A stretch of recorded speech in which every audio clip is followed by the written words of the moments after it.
let's go ahead and get started. This section of marketing yourself to employers is called Dressing the Part. We've got Megan Smith from Next Recruiting and our Next Recruitment and Consulting. Megan's the owner and principal consultant of Next. She has a lifelong innate passion for connecting people and their ideas, coupled with a successful 20-plus year business development and recruiting career. Megan started Next in 2015 in order to create her own lane in a competitive staffing industry.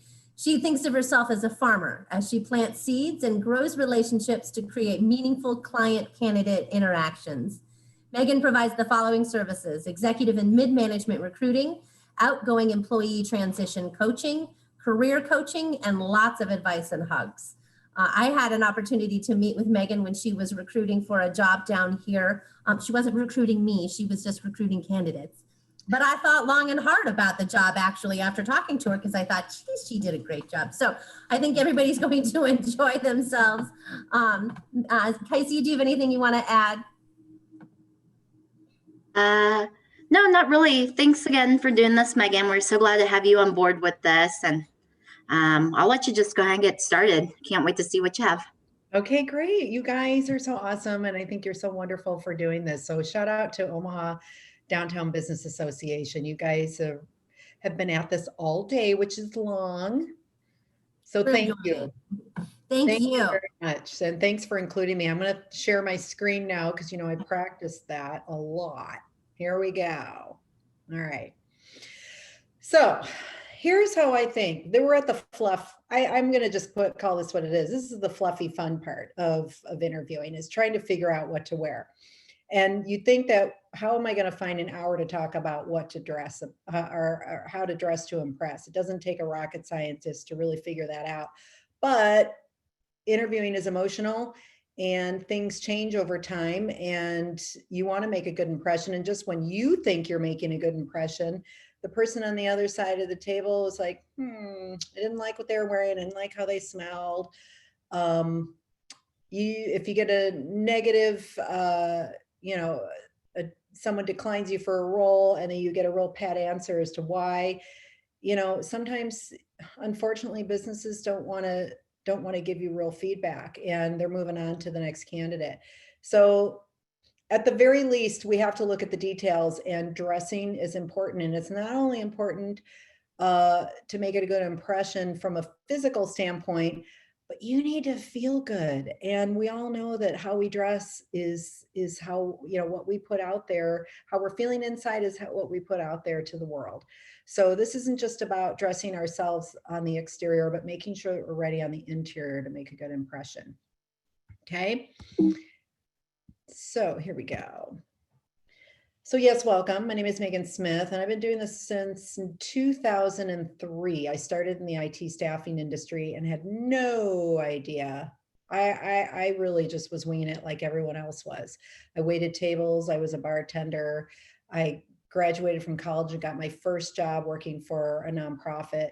And that was in the early 90s, when we were still wearing shoulder pads in our suits, and women were really trying to look like men, but not look like men. So I wore a lot of what you'd call Austin Reed suits. Look it up. I couldn't find a picture to show you what it looked like. Thank God I probably burned them. So anyway, I've been doing this a long time, and no one ever teaches you how to write a resume. Maybe they do in a business course in college. No one teaches you how to interview, and certainly dressing, it's a matter of opinion. I will say that I think it's evolved over the time, and that's where I wanted to start with this presentation, is the history of fashion in the workplace, because it is constantly evolving. In the 1940s, and that's where we'll start, because that's where it really started to gain momentum. Coco Chanel, of all people. I read a really great book on the fashion and legacy of Coco Chanel, written by an instructor actually from the University of Nebraska-Lincoln. She really changed the way women dress in the workplace. Back in the day, at the turn of the century, women weren't really working, and they certainly weren't taken seriously in the workplace. They certainly didn't own their own businesses, but when she started her own hat shop is when she started to get noticed. And the long and the short of it is Coco Chanel brought pants, she brought jackets, she brought a different type of tailored look, and she brought accessories to women's fashion, and that made its play into the workforce. And we're going to fast forward to today. And if you look at these two photographs right here, what a difference many decades makes, not only from what they're wearing, but how they're interacting with each other. Now, right here, you might say it might be a little too cozy, especially in the COVID era, but it's even the way we work is more casual. So no wonder people are kind of confused on how to dress when they go to get a job. We're going to flash forward a little bit to the 70s. Because of the 60s, the 70s became even more an informal place to work. Men's hair was longer. Their collars were wider and more relaxed. People weren't wearing suits to work anymore. They were in certain sectors, but depending on what area you worked in, you were able to dress more casually at work. Women the same. No longer were they wearing sleeves. Their dresses were a little tighter, but they still wanted to feel feminine. So you see a scarf there, which sometimes was like a women's type of tie, if it were, as it were. I'm going to go back to the 1960s a little bit and compare it to the 1980s, because in the 1960s, women started working more and more in a very male-dominated fields. They were typically the admins of the office or the office managers, but they never were really the ones at the table, so to speak, with the C levels. They wanted to fit in, but they also wanted to feel feminine. So introduce what they called the pussy bow. The 1980s, it was a similar sensibility. Women were introducing the power suit, but they wanted to feel still more feminine. So that's when the shoulder pads came into play. The 1990s is when I went into the workforce, and the only sector that was dressing like how you see Steve Jobs and Mark Zuckerberg was in the tech industry. And that was at the turn of the millennial, the century, that's the 2000s. This changed everything. By no means was anyone going to get a job dressed like that. But as soon as you got into the office, if you were in the tech startup industry, you got permission to ditch the suit. And when I started working in the IT staffing industry in the early 2000s, it blew me away to come into an office where people were dressed like this. And we even had techies coming to interviews dressed like this. It blew me away. They had a lot to learn, and I had a lot to learn. So that's the 2000s. To today. Now, if you want to dress up to go to a meeting, you just throw on a jacket. And that is my uniform in the wintertime. I now wear nice, dark, crisp jeans, a nice shirt or blouse with an informal jacket over it if I'm going to be meeting with anyone. Guys are kind of the same way. They wear their jeans and their t-shirt and their jacket, and it's considered, business casual. If you are working for a law firm or in banking, there are still certain sectors where you just don't dress like this in the office, in the workplace. But many, many places now are honoring that type of dress, and it seems to be changing. And even in those more formal areas, I remember at TD Ameritrade, it wasn't up until the mid 2000s where women could then get rid of their hose and their skirts. That was required back then. It wasn't that long ago. It was like 10 years ago. So things continue to change. And here we are in COVID time. We're getting even more informal. I'm actually dressed up for everyone today. Usually I'm not this, I don't have makeup on, I don't have my lipstick on, I don't have my uniform, which was my black turtleneck. But this is how we're working nowadays in our homes. I thought this was cute. I had a laugh with it. But there is some timeless advice, and it's not only on the outside, but it comes from the inside. Have a timeless wardrobe with essential pieces. And by that, I mean, and I'm sure if anyone pays attention to fashion, they kind of get it. Have your crisp white or blue blouse or button-down shirt. in your wardrobe. Have a pair of neutral slacks, black, khaki, gray, blue, navy blue, a pair of brown or black loafers for guys, gals, just a pair of black flats. My daughter argues with me all the time. I'm trying to teach her, just have a simple black sweater in your wardrobe. Have a simple pair of black shoes. She doesn't think that's very stylish, but I'm like, everyone always needs those essential pieces. I have one black jacket. I got rid of all my jackets because I just don't wear them anymore, but I keep one in my wardrobe because I always need a black jacket if I want to bring it up a notch. Definitely choose style over trends. And what does that mean? What's trendy and what's really cool now is going to be out of play next year. That's not what you're wearing to get a job. I went to an interview, and one of my candidates, who always dresses really cool, she's very stylish and always on trend, she came with these glasses that were so funky that it was distracting. I thought she looked really cool, but I thought they weren't appropriate for the interview. And it was too late to tell her because she uses them to see. But I made a mental note of it because when we're paying attention to the details, that was one of them. And by no means, as a recruiter, do I ever want people to not be who they are. But you need to take it down a notch when it comes to getting the job. Because I found that that was a bit distracting. And again, it depends on what kind of job you're going for. This was a professional office setting, and it didn't lend itself to the job she was going for. Had she been going, I'm thinking, had she been interviewing at an advertising agency, or even if she were going to a restaurant to get a job, you got to consider your audience and where you're headed. Once you get in that setting and you get a feel for the culture, then it's okay, to be a little more free to be who you are. Focus on the fit. Oftentimes we look at something, we really like it, we want to wear it, and we're going to force ourselves to wear it even if it doesn't feel right. Well, if your skirt is too short, are you going to be tugging at it the whole time? If your pants are too loose, are you going to be pulling them up all the time? Focus on the fit. Make sure that if you're wearing a button-down shirt and your sleeves they're not too long.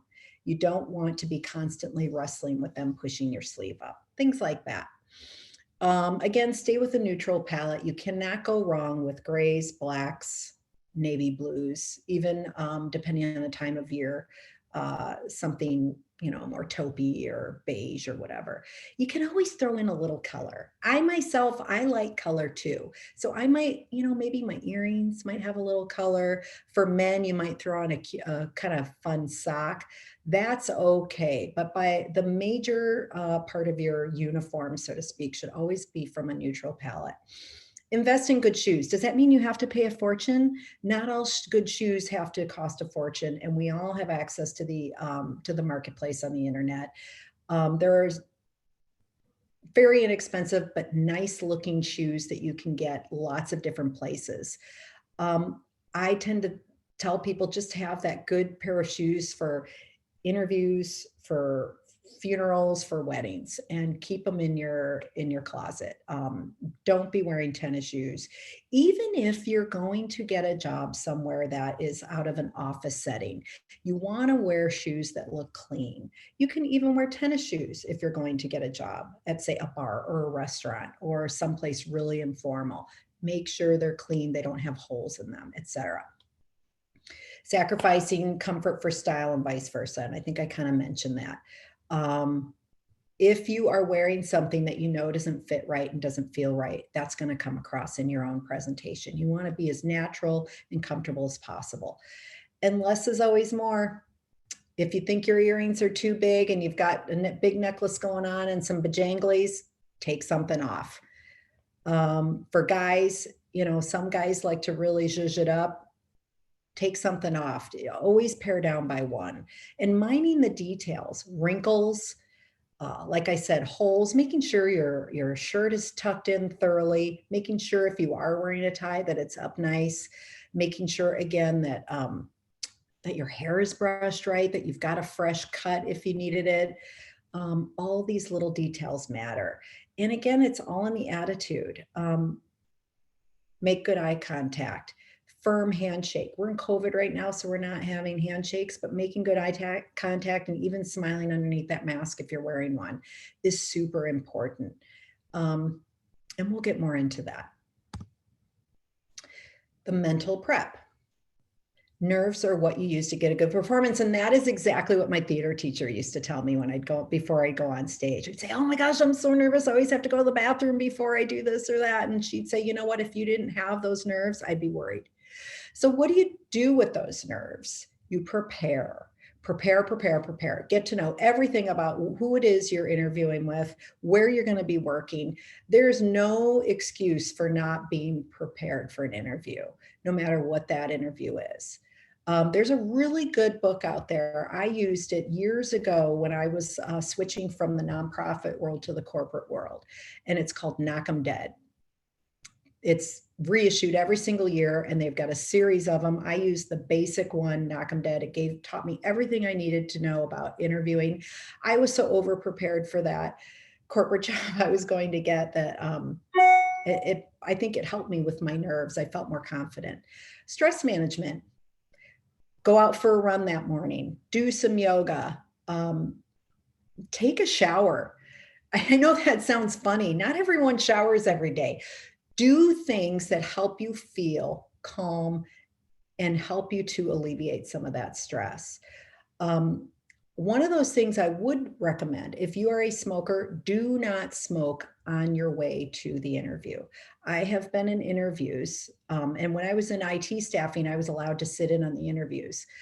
I've been on interviews where people just reek of smoke, and the client smelled it, and it was the death of the interview.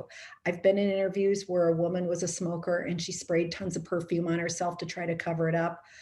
And the client even mentioned it after the person had left. Make sure that if you are a smoker and if you need to have a cigarette to make yourself calm, do it early. Don't do it while you're in the car. Smile. See yourself in the role. All those kinds of visualization things and those kinds of self-positive talk things aren't for nothing. It really does put you in the mood you need to be in, and it definitely puts it out there, and it helps you to relax and be more yourself. Give good eye contact, as I said. Right now, we're not doing handshakes. And as I said, be yourself. If you have a sense of humor, bring it to the interview.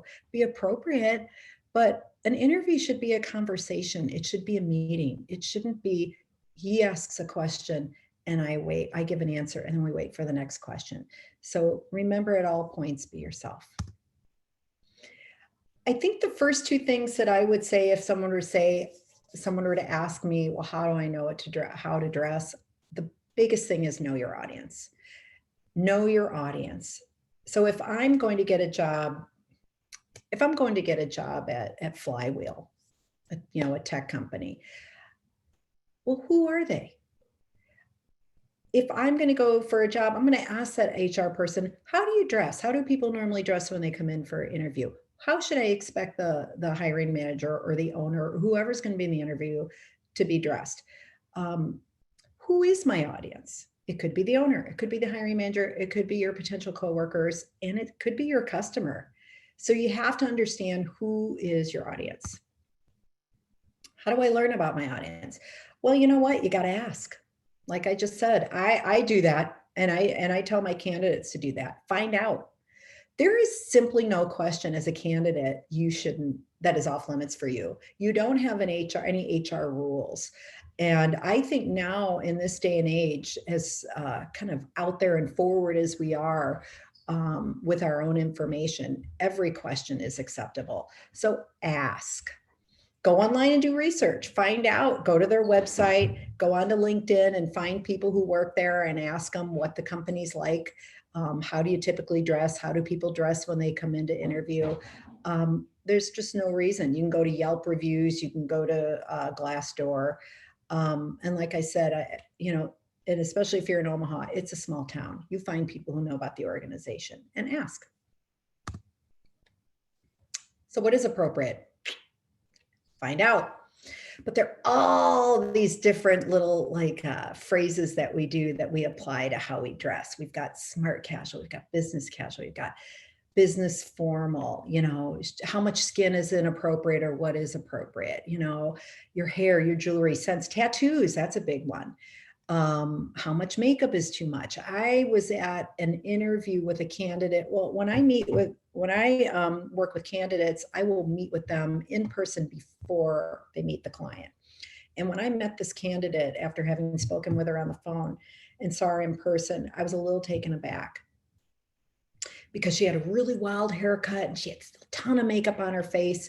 And I thought, oh my gosh, what if this turns off the client?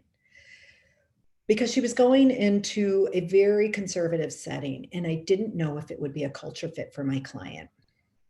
I didn't say anything to her directly, but I did tell her, make sure that your hair is trimmed, that you look professional, and that your makeup is conservative. I didn't say it in a way that was going to insult her or ask her to be someone she wasn't. But I wanted to make sure she understood that sometimes what works in our day-to-day life isn't going to translate when we're sitting across the table from someone. Again, if you are going to work somewhere where it's far more informal, you probably have a little more leeway. And I did, in my research, I did reach out to a few of my clients, Anthony Hitchcock with Flagship Restaurant Group, Vicki Nelson with Election Systems and Software, and and Lori Reed with Knox Crete. It was really interesting. They had the number one thing that they told me was, I want them to be neat and clean and tidy. I thought that was really interesting because they all serve different kinds of work sectors, and they all really do. They're pretty diverse settings. You know, Anthony has servers, he has bartenders, but he also has people who work in management. Vicki has people who work in the manufacturing, but she also has people who work in the office. And same with Lori. But the number one thing was be neat, clean, and tidy. If you look like this role and this opportunity is important to you, that'll come across. Okay. Smart casual. This is smart casual. If you are going to work somewhere where they dress highly informal, like a restaurant, a bar, somewhere where you just normal day to day can walk right in and off the street in your regular attire, or the person who is the customer facing person is dressed very informally, this can be very acceptable type of dress. Something that's pressed, it's neat and tidy, it's tucked in, it might have a belt for men, and again, proper shoes. For women, again, if you're going to wear something like a blouse, it can have a little detailing on it, but nothing loud, right? Big patterns are too distracting. Notice she's not wearing a ton of jewelry. She's wearing straight pants and a proper pair of flats. This is acceptable. If you were going to apply, say, in somewhere more formally, my husband works in a bank, for instance, this is not something that I would wear to an interview at a bank. Now, if you are going to apply at Dundee Bank, where they dress in polo shirts and a pair of kind of trousers or just regular pants, you might ask ahead of time, how will you be dressed and how would you like me to dress? They may say, you know what, we're just wearing, smart casual, we're in business casual. Why don't you come in? Don't worry about a tie. Again, going back to those rules, ask. This is business casual. So we've taken the prior screen and we threw a jacket over it. Boom, business casual. I oftentimes will tell my candidates to dress like this because a lot of my clients simply don't wear ties anymore in their office setting. But you can never go wrong, and you're always making a good impression when you throw a jacket on. But again, it's the details. Are there threads hanging down from the jacket? Is the jacket really trendy? Notice what they're wearing. Nothing looks trendy. It all looks pretty timeless. Her hair is swept back and so it's not hanging everywhere. Again, you want to be yourself. Wait till you get the job first. And this is business formal. For a guy, it's adding a tie, and for a gal, it's probably a suit that has a little more formality to it, where it's a suit pants set. So you, again, know your audience and know what's appropriate. And I have actually told candidates, you don't need to wear a tie. And I've had candidates tell me, I would rather wear a tie. It makes me feel more comfortable. By all means, wear a tie if it makes you feel more comfortable. If you're a woman and you don't need to be wearing a pantsuit, but that makes you feel more comfortable, maybe a skirt makes you feel more comfortable. Make sure that skirt is at or a little below the knee. I think dresses are okay. Again, making sure it doesn't have a lot of print on it and it's not flowing all over, but it looks, maybe you can put a jacket over it. I think it's always good to ask, but always err on the side of being more conservative. So interviewing clothing do's and don'ts. I just mentioned the hemline. You've got two different hemlines here. I think it's kind of obvious what might be considered appropriate and what isn't. But I have to tell you, I talked with someone who is a manager of a Hooters. And you would be surprised when I ask them, what do you think is passable for interview attire? What turns you off and what do you look for your candidates to look like when they come in? And he said, people think that because we have a certain uniform here, that's how they should dress when they come in to apply. And it couldn't be further than the truth. We want them to dress conservatively. We don't want short skirts or low necklines. He said, we expect you to come dressed as though you're serious about getting a job, because at the end of the day, we're a business. I thought that was really interesting. So focus on your skills, not your sex appeal. Put the work into your resume and into preparing for that interview, and less into how you're going to appeal to that person physically. Again, everything should fit properly. It shouldn't be too tight. Again, it should be comfortable. Low necklines aren't acceptable. Keep it mid neckline. For guys, depending on the industry, some people think because I'm going to go and I'm going to apply at a restaurant or I'm going to apply somewhere really informal, it's okay to wear a t-shirt that hangs out.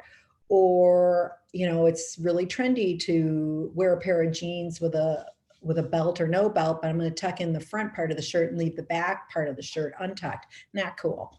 That looks good when you're going out with your friends out, bar hopping, but it's not appropriate for the interview. And like I said, men, pull up your pants, put a belt on. Your shoes, do and don'ts. Some women, we have a lot of creativity and a lot of liberty with our shoes, but conservatively done and comfortable is the way to go for an interview. So wear closed-toe, medium to low-heeled shoes, not the high-heeled shoes. There's so many things that can go wrong with a high heel. You could twist your ankle. You could step on something that makes you fall and sometimes it can be super distracting to the person who's interviewing you. And again, coming across more like you're trying to emit some kind of sex appeal rather than a level of seriousness about the interview and about the position. And if you're concentrating on how you're walking and making sure you're not falling, then you're not at ease. I mentioned color. Neutral palette, but like I said, a little tinge of color is okay. I always think it's okay, a little bit in the jewelry. It's certainly acceptable in your tie if you choose to wear one, or if you want to put a little something in the breast pocket. Guys, and gals, if you're interviewing for a less formal environment where, and I always go back to the service industry, but I'm sure we've got other roles where this bears out. But I think as long as something is structured and it's pressed and it doesn't look sloppy, avoiding prints and sayings, I think you should be okay. You definitely don't want to wear jeans. You always err on the side of wearing something that's going to come across as though you're there for serious reasons. Trendy shoes, I know that can be tough because there are boots that are really trendy looking. There are shoes nowadays that I like wearing. They're kind of a cross between, like a sneaker and a dress shoe. That's trendy. Avoid it. normal shoes. And your bag. Sometimes we don't really give any thought to how we're going to carry our personal belongings, especially if you're a woman, to an interview. Oftentimes you're bringing a resume with you. It's already been sent online. They've already seen it. And I'm sure you learned this in previous presentations that you had participated in, but I always tell my candidates, make sure you bring a copy of your resume. It just looks like you're prepared. And what are you going to carry that resume in? So it could be as something as very simple as a manila file or a regular folder, like a school folder. I've got things like this, these binders. These binders are great and they're super cheap. You can get them at Office Max or Target, and you can put a pad of paper in there. You always want a pad of paper with you so that you can take notes and that you'll have your questions written out in.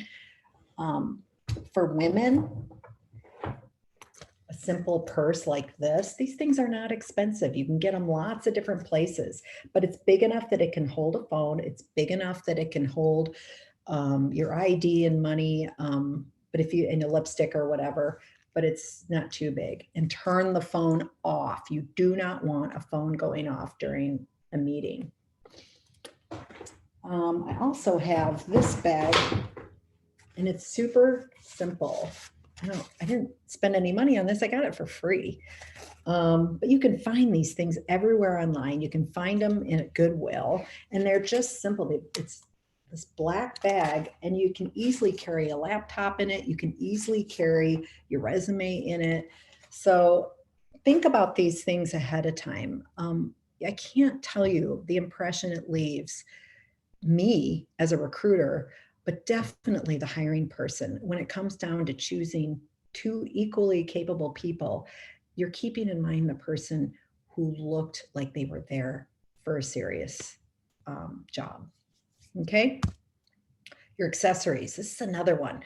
And I want you to look at these two pictures because I want you to know, I think this top picture, she looks so beautiful. And I love her jewelry. I think it really, she's expressing herself. And I think it's awesome.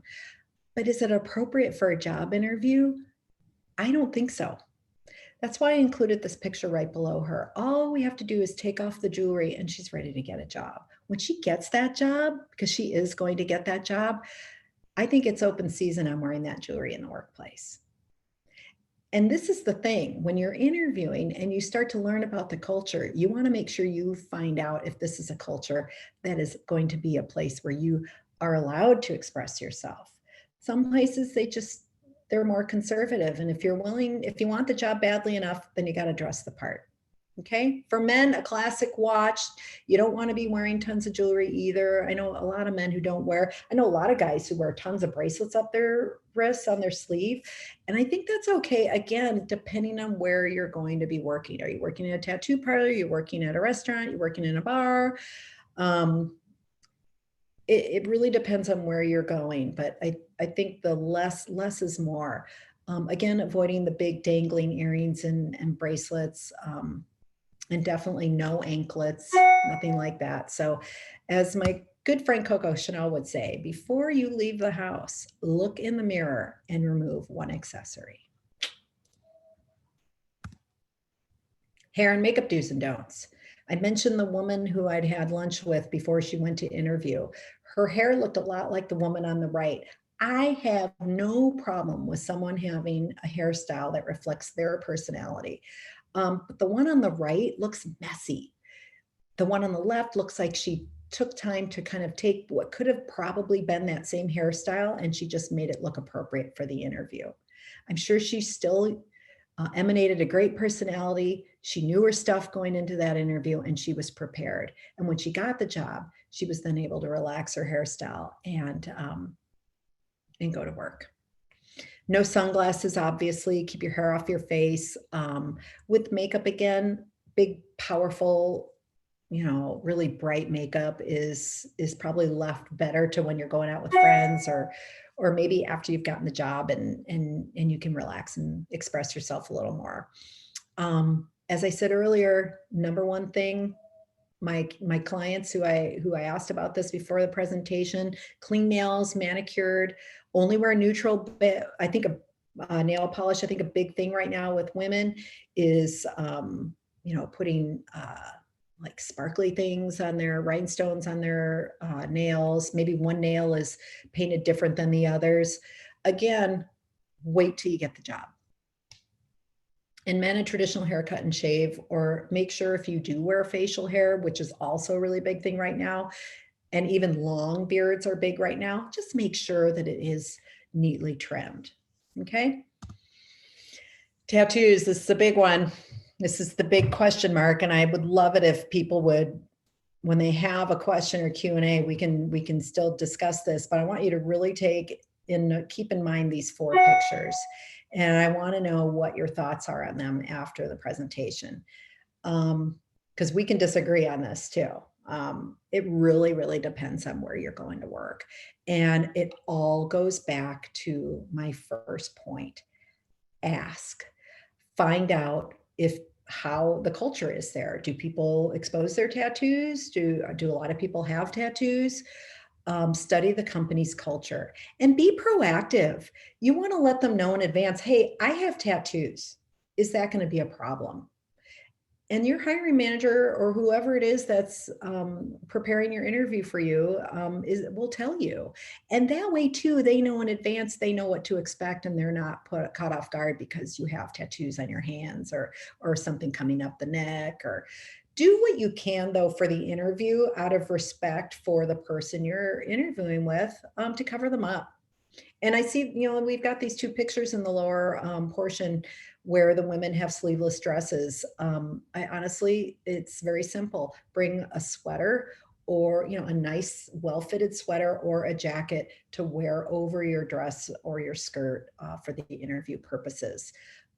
Once you find out what the culture is like, you can then be more relaxed. But I think you can never go wrong when you tell them in advance that you have tattoos and ask if that's okay. As long as you're neat, clean, and tidy. This first picture, by the way, of the guy, he looks like a bartender to me. Like I've probably seen him at M's Pub, which I think is awesome. But if I'm going to go interview in an office setting, that shirt better be better tucked in. And those sleeves better be rolled down. He looks a little more serious about the job.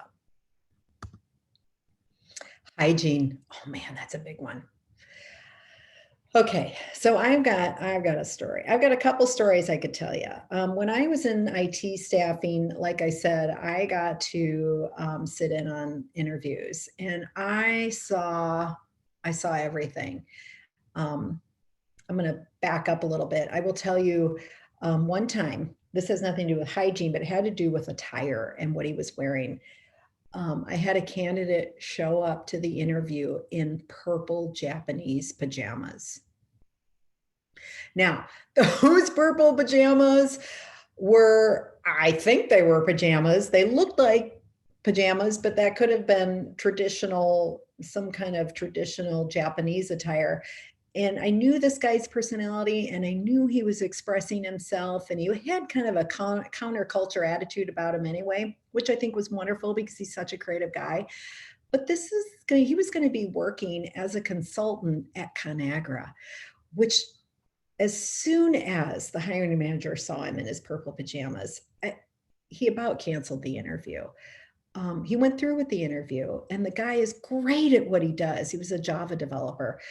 But there was no way that my client was going to hire him. And he wrote him off because of those purple Japanese pajamas.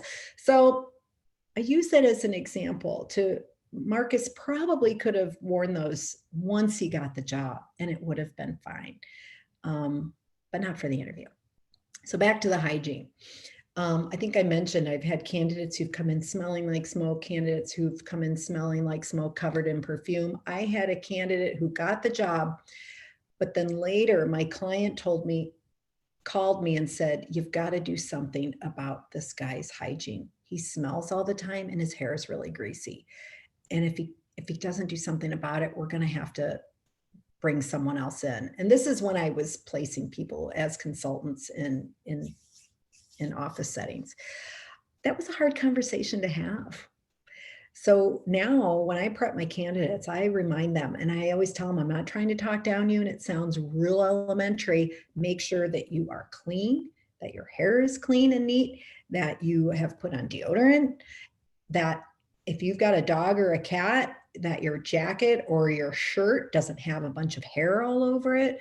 And make sure you keep the cigarettes to earlier in the day, or if you can get through it without them, do it. Make sure you don't have dirt underneath your fingers. Even if you're going to get a job at the Lawrence and Gardens or at a body shop, make sure your hands are as clean as they can be.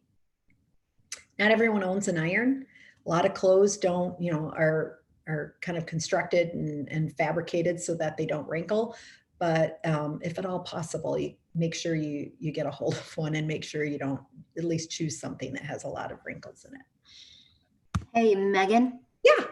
Real quick, I do have a cheat for that if no one has an iron. Oh, what is all it? these years, if you throw just a slightly, just like a small hand towel, just ever so slightly damp with just a little bit of water with your shirt or pants in the dryer for like 20, 25 minutes, that'll get most of the wrinkles out. Thank you. That's awesome to know. Okay, there you go. Little tip. Because not a lot of people have irons anymore. I don't think they do. I never use our iron. Anyway, good tip. So what's next? Well, here we are. We're in COVID and it's the land of the Zoom interview. Everyone's on Zoom now. In most settings, if you're going to get a job in an office setting, a lot of interviews, I imagine, are happening over Zoom. And I got a kick out of this picture when I saw it because, yeah, that's pretty much what everyone looks like right now. The guy's got his PJ bottoms on, but he's got a jacket on, and that's good. And his beard is nicely shaven, and he's got his headset on. He looks like he's ready to rock and roll. I will tell you, though, there are certain details that we have to pay attention to now that we're all doing, or many of us are doing interviews via Zoom or Team or whatever. Notice his backdrop. I notice backdrops when I'm on Zooms with people. I had a presentation that I had set up for small business back in July, maybe April, I don't remember. And one of my presenters, my panelists, we were having a dry run and he sat there with this very blank beige wall behind him. It looked very industrial or very, it didn't look very appealing. And I said, you need to do something about your backdrop because backdrops are interesting to people and it almost says something about you, when we're looking at our backdrop. But the most important thing when you're interviewing is you want your backdrop to have a look of kind of neat and tidy. For years, we've been doing remote interviews in the recruiting industry via Skype, for instance, or FaceTime even. And I have had candidates where they weren't observant about the background and there were Coke cans and an unmade bed and maybe the blinds were closed, but they were the Venetian blinds and they were kind of tilted and it just didn't look good. It is so easy to control your background and it doesn't take very long to prepare. I was, one of my majors was speech comm and my biggest takeaway from my speech comm days was prepare. Make sure that you test out the environment before you interview. So if you're going to be doing any Zoom interviews, make sure you test it out first and make sure that you can see what your background will look like. I stuffed my whole family in the basement, so you don't see anyone running around. Hopefully not. So anyway, focus on your upper half, make sure that you look presentable. And even though we are in COVID time and we are probably we are a lot less formal, it's still important to ask the person you're interviewing with, how will you be dressed and how do you expect me to dress? And again, always go back to what makes you most comfortable. If you're a guy and you feel more comfortable putting on a jacket because it makes you feel more polished and presentable, then do it.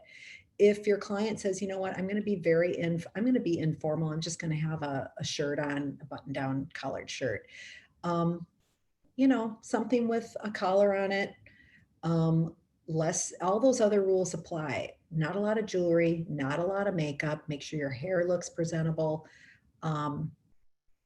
your face is even closer. So you really got to tend to the details, right?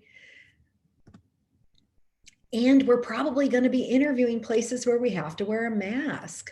I'm not so sure I even considered that when I was approached by the Omaha Downtown Business Association to present with you.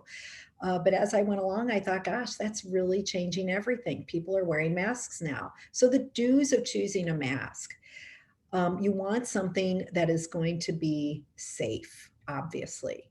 You want something that you're going to be able to breathe through. So make sure it's comfortable. Choose the right mask ahead of time. Don't wait until you're running out the door. That does not go under the category of being prepared. Being prepared is making sure that your clothes and your mask and everything else is decided ahead of time, the night before at the very least. There's a proper way to wear a mask, right? We go lots of places and we see the mask right here, or we'll see it right here. If I'm going into an interview and my mask is not on properly, I am communicating to that person that I don't care, or that I'm just kind of not thinking. Make sure that you wear something that is going to fit right and is going to cover properly. Okay. I like these masks. They work for me. Obviously, the standard hospital version works great for lots of people. You notice the gentleman in the left hand or the bottom left corner, he's got some print on there, but it's pretty neutral, right? I think that works. And certainly the size covers him well. I remember seeing Nancy Pelosi on the news once, or I'd seen her several times, and I thought, what's that thing around her neck? Why is she those scarves that she's wearing all the time? And they're always so well coordinated with her outfit. They weren't her scarf, they were her mask. And that totally inspired me. I thought, I'm going to start wearing some cute masks with my outfit. But notice she's got pattern, but there's nothing really offensive about it. So it's another way to bring color, I guess, into the situation, and might even serve as a conversation starter. The kind of conversation starter you don't want is the one below. Masks should not have any messages on them. Masks should not have your favorite football team, unless you heard that the person you're interviewing with is a fan of the Bears. Then I might wear a Bears mask. But other than that, I'd keep anything off my mask that might say something controversial about you or offend, etc. So keep Karen off your mask. All right, I wanted to leave enough time for question and answer, and I want to leave it open not only to dress and mental preparation, but I also want to leave it open to whatever questions you have about interviewing. I coach a lot of people. I get a lot of people calling me and asking me questions, and I do place people in, in office settings. But like I said, I waited tables and I bartended and I did all that. And I know a thing or two about, just basic things about going to get a job. So if whatever questions we have, feel free to ask whatever you want. Okay, if there's anything. You touched base on tattoos, but what about piercings? Oh, thank you. Okay, so that's a good point. And I did even ask some of my clients about that. Leave the piercings out. You're better off leaving them out. Wait till you find out what the environment is like, and you can even ask. I actually have my own experience with that. You share what happened. So when I was younger, I was interviewing for this teller position at a bank.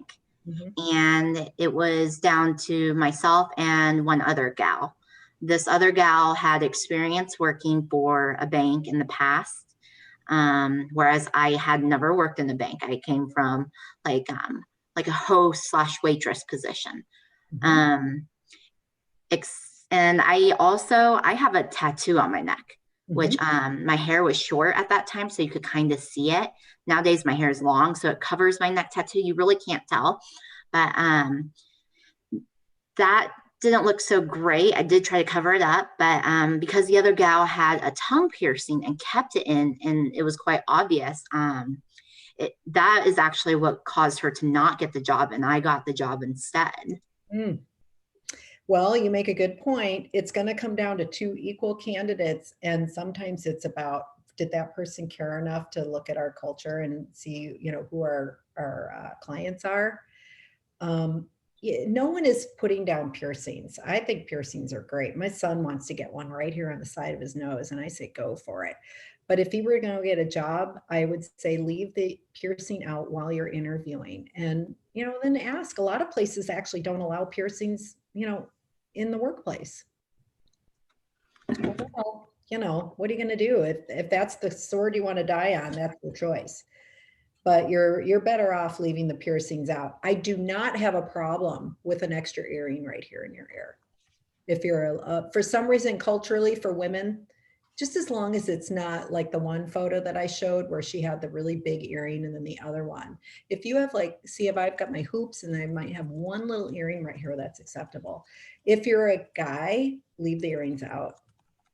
They're so commonplace now, but if you're coming from working in a restaurant and you want to get a job as a bank teller, leave the earrings out. If you are going to the next, maybe you're going from, one type of restaurant to a high-end restaurant, I think you can still, if you're a guy, you can still wear your earrings. Make sure it's neat and tidy, right? You don't want to be wearing anything real goth or, just, you can still be yourself, but take it down a notch. So, gosh, that's a good example. So yeah, piercings, definitely. Let me see your tattoo. Oh, okay. I wasn't expecting you to ask. Funny story. I actually got it when I was very young. And I say very young, I was 16. And it was because I was mad at my mother. So it's not the best tattoo. And I've had one session to remove it. So it is quite light and faded. But it's right here. Can you see it? I can barely see it. Yeah, and I just leave my hair long nowadays, and it just sits. I don't look good with a pixie cut, anyways. Well, okay. So, did I leave anything out? Any other questions people might have? There was one other little tidbit. Someone wrote in that for collars, you can use flat irons that you use for hair. So another little tip. Oh, okay. Yeah, Good one. that is a great tip. I actually don't use an iron, so I use the trick that Kaisi used, and I do use my flat iron on. I have a couple of blazers that I wear regularly, and I use that on them. What a great idea. Also, if you don't want a regular like button-down shirt, like guys are like you can do collars. I've never been into those, but I know people who wear them where they'll just buy the collar. Like a dickie? Yeah. I know. I've never used one, but there are all kinds of little things little tricks you can do. Yeah, I have a suit in my closet right now that I call the interview suit. I've never worn it for anything but interviews. Right. And, Yeah, and it probably, suits really don't go out of style unless we're talking shoulder pads. They really don't go out of style. No, this was it was a Tahari suit. It was a really nice suit 20 years ago, just classic lines. I could still wear it today if I wanted to, but I'm not interviewing, so I don't wear the interview suit. Right. Hey, Megan, I do have a question if you could touch base on this. So with how many people are, getting affected by COVID in the job market nowadays, it's probably a little more competitive in some areas, whereas it wasn't before. So we mentioned like dressing appropriately and having like a good attitude. Now, how about after you've been told no 10 times? How do you go into that 11th interview? How do you present yourself in that way? How do you wear a smile still? I know. That's such a good question. I am a reflective person. I'm one who would say, if you're having a hard time getting a job, especially right now, and I know lots of people who are, and they're good people, and I know that they can do the jobs they're interviewing for. It's two things. Taking a step back and looking at how we're going about trying to get our job is one thing. I know a lot of people who are relying a lot on the search engines, and they send in their resume and then they wait for a response. That is not going to get you a job. Networking is what's going to get your job. So you almost have to step back and say, how am I going about this? And what am I doing? What am I repeating as I go through this process? And what is it that I need to take away from the process and maybe change it up a little bit? That's one thing, because if you could just change something, do something different, it'll improve your attitude, because you now have a new way of looking at your search. Yeah, I think that's a great point that you actually just made. I don't know if Whitney, our previous speaker, did touch on the post interview. I think sometimes it does help to reach out. Say you hear that you didn't get the job. I think it's okay to reach out to a recruiter and ask them how you can improve. Ask them why you didn't get that job. What skills are you still lacking and need to improve on? Yeah, I would say, okay, so let's say you didn't get the job.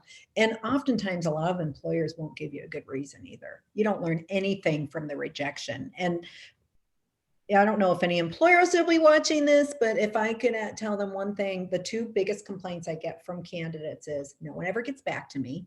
That's number one. And the second is that I never get a good reason for why I was declined. And I have nothing to learn from to go forward with. So a lot of people also don't realize that if you are declined, you are welcome to call that company back and say, hey, can I spend a couple minutes with you to learn more about what I can do to improve?